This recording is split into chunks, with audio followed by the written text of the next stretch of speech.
ప్రసాద్ గారు, అరుణోదయ నాగన్న గారి జీవిత ప్రస్థానం గురించి ఈరోజు చాలామంది పరామర్శించడానికి వస్తున్న పరిస్థితిని చూస్తే అసలు ఆయన ఎందుకు గొంతెత్తిండు, ఏం సాధించాడు? సమసమాజ నిర్మాణం కోసం, పేద బ్రతుకులు మార్చడం కోసం ఇప్పటి వరకు ఆయనంత కమిట్మెంట్గా ఉన్నటువంటి ఒక గాయకుడిని కావచ్చు, లీడర్ని కావచ్చు నేను చూడలేదు. అలాంటి ఒక వ్యక్తి నా జీవితాన్ని మలుపు తిప్పేటువంటి ఒక పేరు నాకు పెట్టడం. నా పేరు రాజేంద్ర ప్రసాద్, కానీ ఆయన మాన్కోట ప్రసాద్ అని నాకు పెట్టిండు. ఆయన పెట్టిన పేరే, నాగన్న గారు పెట్టినటువంటి పేరే మాన్కోట ప్రసాద్ అనే పేరు. ఆ పేరుతో నాకు ప్రపంచ దేశాల్లో కూడా గుర్తింపు రావడం జరిగింది. అనేకమైనటువంటి పాటలు రాసిన. నేను నా మొట్టమొదటి ఆల్బమ్ చేసినప్పుడు మొట్టమొదటి పాట నాగన్న పాడిన పాటే. మానుకోట గడ్డకు వందనం, మానుకోట గడ్డకు వందనం, రణం చేసిన రాళ్లకు వందనం, జనమెత్తిన పిడికిల్ల కొందనం, రణం చేసిన రాళ్లకు వందనం, జనమెత్తిన పిడికిల్ల కొందనం, జనమెత్తిన పిడికిల్ల కొందనం, జై తెలంగాణమే అందరం. నా కోట మానుకోట, మానుకోట గడ్డకు వందనం. ఆయన లాంటి ఒక గొప్ప గాయకునితో నా ఫస్ట్ పాట పాడించుకోవడం అనేది నా జన్మ నిజంగా కూడా సుకృతమైందనే చెప్పుకోవాలి.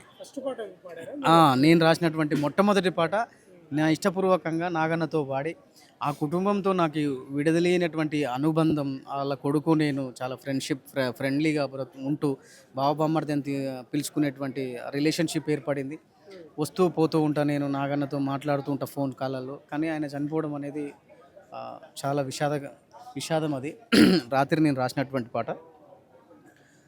ఎన్ని పాటల ఊటవో నువ్వు, ఎంత త్యాగాల మూటవో నువ్వు, ఎన్ని పాటల ఊటవో నువ్వు, ఎంత త్యాగాల మూటవో నువ్వు, ఎన్ని పాటల ఊటవో నువ్వు, ఎంత త్యాగాల మూటవో నువ్వు, ఎన్ని పాటల ఊటవో నువ్వు, ఎంత త్యాగాల మూటవో నువ్వు.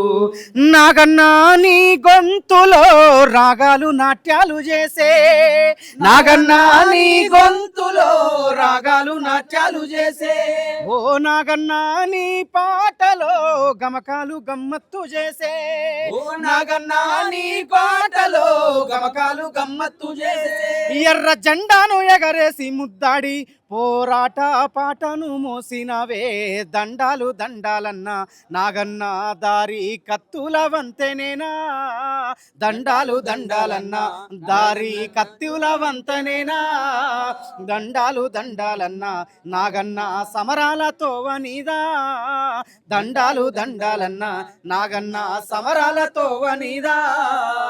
ఎన్ని పాటల ఊటవో నువ్వు, ఎంత త్యాగాల మూటవో నువ్వు,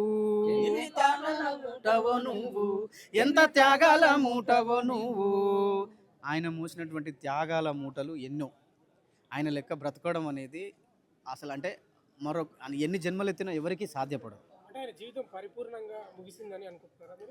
అంటే ఆయన ఎంచుకున్నటువంటి సిద్ధాంతం ఏదైతే ఉందో ఆ సిద్ధాంతపరంగా ఆయన గెలిచిండు.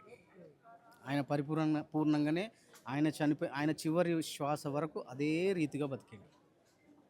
ఇంకొక దారి వెతుక్కుంటే ఆయన పరిపూర్ణం కాకపోవునేమో. సమాజం కోసం గొంతెత్తిండు, పోరాటాలు చేసిండు, కానీ కుటుంబానికి ఏం చేసిండు అనే ప్రశ్న అంటే ఈ సమాజమే తన కుటుంబం అనుకున్నాడు కాబట్టి కుటుంబం అయినా సమాజమైనా ఒకటే. ఈ సమాజం కోసం ఏం చేసినా తన కుటుంబం కోసం చేసినట్టే. ఆయన పాడిన పాటలు చాలా పాటలు, ఒకటో రెండో పాటలు మీరు ఆయన పాటలు వినిపించగలరు? ఆయన దాంట్లో యోచనన్న రాసినటువంటి పాట రామారావు గారి మీద అన్నతో నా యూట్యూబ్ ఛానల్లో పాడించినటువంటి పాట. నువ్వు గొంతెత్తితే గోదావరి లోయలో ఎంత ఊగింది ఉయ్యాల, నీ పాట వింటూ నక్సల్ బారి నవ యవ్వనమైంది ఆ వేళ, రాగమెత్తుకుంటే రామారావు నోట, జాతర ఈ కూడే జనమందరూ ఒక్క చోట, సత్యమన్నా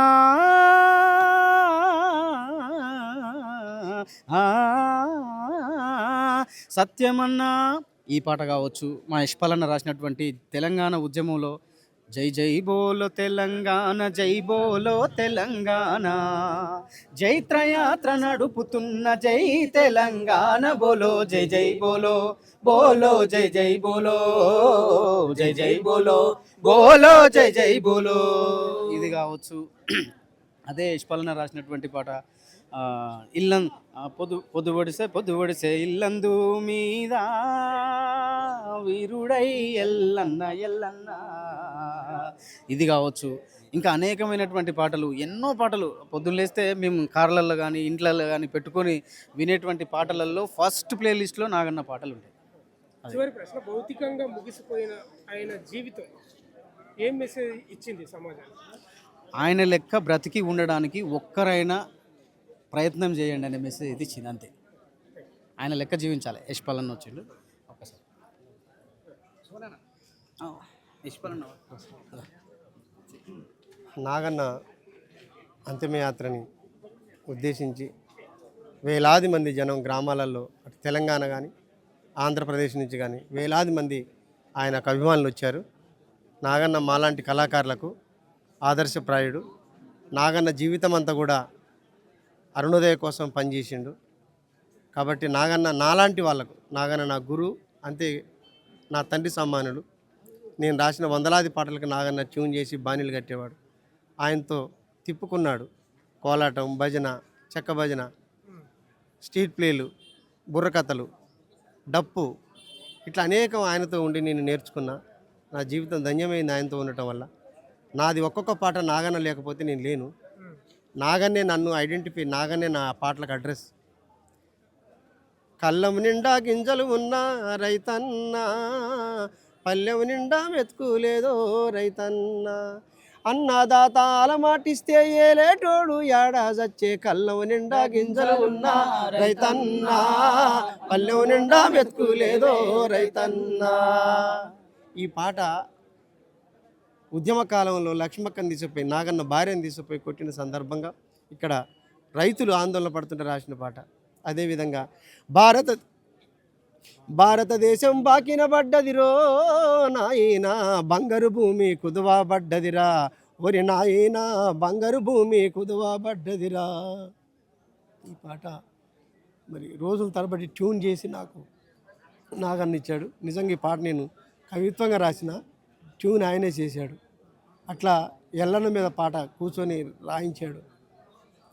పొద్దు పొడిసే ఇల్లందు మీద వీరుడా ఎల్లన్న ఎల్లన్న, లాడాయి గడ్డలో జబ్బ జరిసిండే, పోరాడి మాయన్న పోరులొరిగిండే.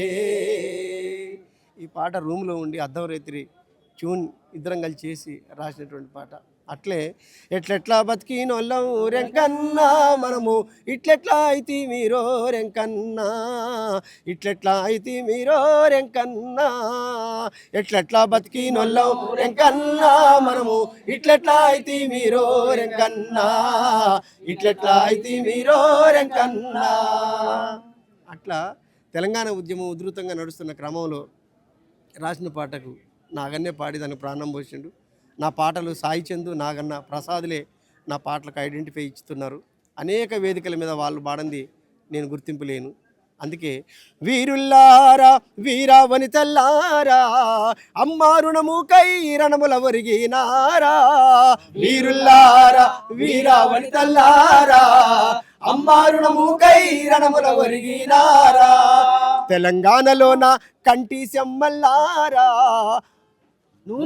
చాటి నెత్తురు చిమ్మినారా, తెలంగాణలోన కంటి చెమ్మల్లారా, నూను వెచ్చాటి నెత్తురు చిమ్మినారా, యూనివర్సిటీ మైదానాలే ఉయ్యాలో ఉయ్యాలా, కథన రంగముల కాలు దువ్వినై ఉయ్యాలో ఉయ్యాలా, గురుగు పువ్వుల ఉల్లారా, మోదుగు పూల వనముల్లారా, తంగెడు పూల రెమ్మల్లారా, బతుకమ్మ బంతుల్లారా, వీరుల్లాగా రాలిపోయినారా, ఈ మట్టి అనువుల కలిసి మాలో చేరినారా, వీరుల్లారా వీరా వనితల్లారా, అమ్మా రుణము కై రణముల ఒరిగినారా. ఇట్లా చాలా పాటలు ఆయన ఉద్యమానికి అందించిండు. ఉద్యోగం తెలంగాణ ప్రభుత్వం ఇస్తానంటే కూడా మీరు ఇది బాగా గుర్తుపెట్టుకోవాలి. తెలంగాణ ప్రభుత్వం ఉద్యోగం నీకు ఇస్తారా అని చెప్పి పిలిస్తే కూడా నేను రాను అని చాలా ఆ, కొట్టేసినట్టు కాకుండా సున్నితంగా తిరస్కరించినటువంటి మహాయోధుడు. ఉద్యోగాలు ఇస్తానంటే ఎవరైనా పోయేటటువంటి కాలం ఇది. కానీ నాకు వద్దు, నేను ప్రజా ఉద్యమం, ఎర్రజెండా, అరుణోదయ ప్రజల కోసం జీవితకాలం అంతా పనిచేస్తా, నాకు ఉద్యోగం అక్కర్లేదని చెప్పేసి నిలబడ్డటువంటి మహాయోధుడు. చరమన్ రాజు గురించి తెలుసుకుంటాం, ఒక గూడంజన గురించి తెలుసుకుంటాం, మరి బండెనక బండి గట్టి యాదగిరి గురించి తెలుసుకుంటాం. ఆ తరానికి సరిపోల్చగలిగినటువంటి త్యాగధనుడు నాగన్న.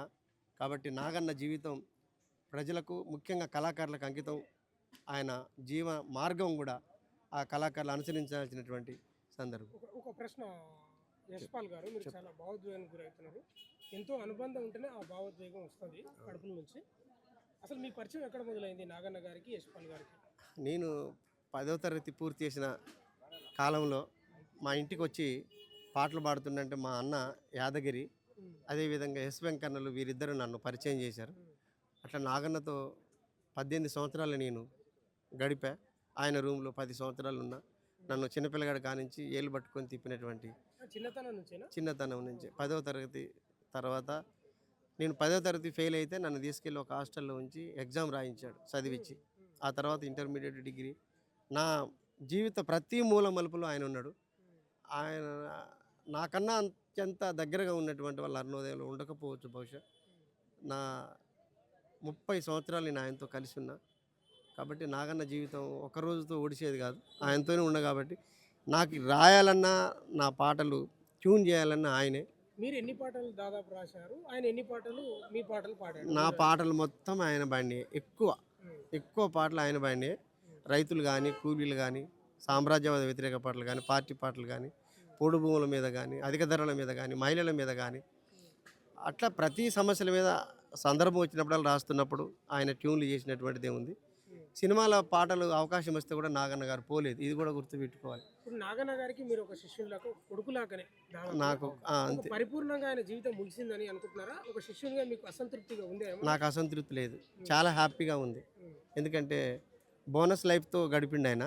చివరి క్షణంలో కూడా నాగన్నకు బతికించాలని చెప్పేసి మేము హాస్పిటల్లో నిధి సమకూర్చాము. తెలుగు ప్రజలు కానీ, అటు ఆంధ్ర తెలంగాణ కలిపి ఒక 6.5 లక్షల రూపాయలు నిధిని నేనే వాట్సాప్ క్రియేట్ చేసి, భాస్కర్ గారు, నేను, తర్వాత మన యోచన అందరం కలిసి చేసాం. ఆ డబ్బులతోనే నాగన్న ఇప్పటిదాకా బతికాడు.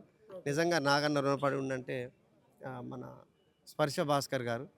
ఎప్పుడో నాగన్న జీవితం ముగిసేది, కానీ కొంచెం ముందుకు తీసుకుపోయిందంటే స్పర్శ భాస్కర్ గారే. యశ్పాల్ గారు దేనికైతే గొంతెత్తిండో నాగన్న గారు, అది వచ్చిందని ఆయన అనుకున్నాడా? వచ్చింది ఓకే అనుకున్నాడా? లేదు, అది ఈరోజు సమస్య పరిష్కరించేది కాదు. అది పీడిత వర్గం విముక్తి, కార్మిక వర్గం విముక్తి, నూతన ప్రజాస్వామిక విప్లవ లక్ష్యంతో పనిచేసిన నాగన్న ఎమర్జెన్సీ కాలం నుంచి కానీ, అదేవిధంగా ఆయన జీవితం అడవిలో కూడా కొంతకాలం తన భార్యతో కలిసి జీవించాడు. అట్లా జైలు జీతం అనుభవించాడు, లాఠీ దెబ్బలు తిన్నాడు, ఊరు వదిలిపెట్టి మళ్ళీ ఊళ్ళోకి పోకుండా జీవించినటువంటి జీవితం నాగన్నది. యశ్పాల్ గారు విప్లవ సాహిత్యంలో ఇది చివరి అంకం అని చెప్తున్నారు. లేదమ్మా, చివరి అంకం కాదు. నాగన్న, గద్దరు, గూడంజన్న, ఇప్పుడు ప్రస్తుతం ఉన్న గోరెటెంకన్న, జయరాజన్న లాంటి వాళ్ళు ఇంకా బతికే ఉన్నారు. విప్లవ సాహిత్యం బతుకుద్ది ఎప్పటికీ. అయితే నాగన్న మరణం మాత్రం తీరని లోటును మిగుల్చుతుంది అంటే మీరు ఒప్పుకుంటారు? లోటు అయితే ఉంటుందమ్మా. నాగన్న లాగా పాడగలిగే వాళ్ళు ఇక లేరు. ఇంకా నాగన్న లాగా పాడగలిగేటటువంటి గొంతులు ఇక రావు. సమాజం కోసం పాడినటువంటి నాగన్న గారు మీతో ఎప్పుడైనా నా కొడుకుకు సంపాదించలేకపోయాననే ఆవేదన, ఆ బాధ ఎప్పుడైనా వెళ్ళక ఉంది. నాగన్న ఏమన్నాడు? కులం అనేటటువంటిది వెంటాడుతుంది. కులం రక్కసిలో మనం ఉన్నాము. ఎంత చెప్పినా, ఎన్ని విప్లవ భావాలు చెప్పినా మేము ఆ తాడు గీసుకొని బతికేటటువంటి జీవితం నుంచి వచ్చినాం కనుక ఇంకా మన వర్గాలు ఇంకా అట్టడుగులనే ఉన్నాయి. అగ్రవర్ణం అనేది ఎక్కడైనా ఆధిపత్యంలోనే ఉన్నది అనేది ఆయన ఇన్నర్ ఫీలింగ్ నాతో పంచుకున్నటువంటిది ఉంది. వాళ్ళ బాబు కూడా సరైనటువంటి విద్యని ప్రభుత్వ స్కూల్లో ఏమని చెప్పేసి ఆనాడు పార్టీ తీర్మానం చేసింది. పార్టీ నాయకులంతా కూడా ప్రభుత్వ స్కూళ్ళల్లో చదివించండి అని.